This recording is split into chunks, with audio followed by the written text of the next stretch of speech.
bahwa kita masuk surga apa gimana. Dengan pengetahuan yang saya dapat dan yang saya punya kala itu, lalu saya bilang begini, ya kalau saya mati nanti mudah-mudahan apa?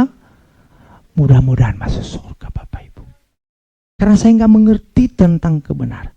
Walaupun saya dilahirkan dari keluarga Kristen, tapi itu tidak menjamin keselamatan saya secara pribadi di hadapan Allah. Dan akhirnya saya mengambil keputusan itu untuk menerima Yesus sebagai Tuhan dan Juru Selamat. Dan mulai sampai hari itu, saya meyakini penuh bahwa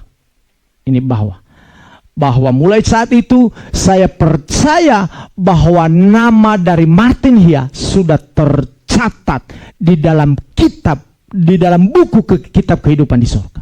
Itu keyakinan saya, itu iman saya. Dan bagaimana cara menggapai itu bukan nanti Bapak Ibu. Setelah kita berjumpa dengan Yesus, maka mari kita memuliakan Allah dalam seluruh aspek hidup kita. Mari kita persembahkan segala sesuatunya kepada Tuhan sebagai wujud rasa percaya kita yang 100% kepada Allah. Jadi bukan hanya lagi 10% kita persembahkan, tetapi apa yang kita punya kita persembahkan itu kepada Tuhan. Karena apa?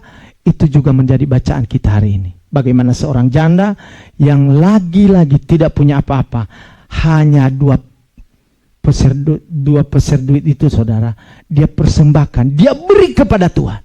Dan akhirnya itu nilai yang terbesar di hadapan Allah Bapa di surga. Dan saya melihat itu ada dalam kehidupan Bapak Ibu di tempat ini. Amin. Mengapa saya yakin itu? Karena tempat ini luar biasa megah. Saya lagi berdoa supaya kami bisa juga punya tempat Bapak Ibu. Dan saya yakin bahwa ini adalah bentuk daripada apa? Swadaya jemaat Tuhan di tempat ini. Dan Tuhan juga kirim orang-orang yang rindu membantu pekerjaan Allah di tempat ini. Ini penting. Ini dengan penuh kesadaran saya sampaikan ini. Indah Bapak Ibu, ketika kita sudah punya tempat, kita tenang ibadah.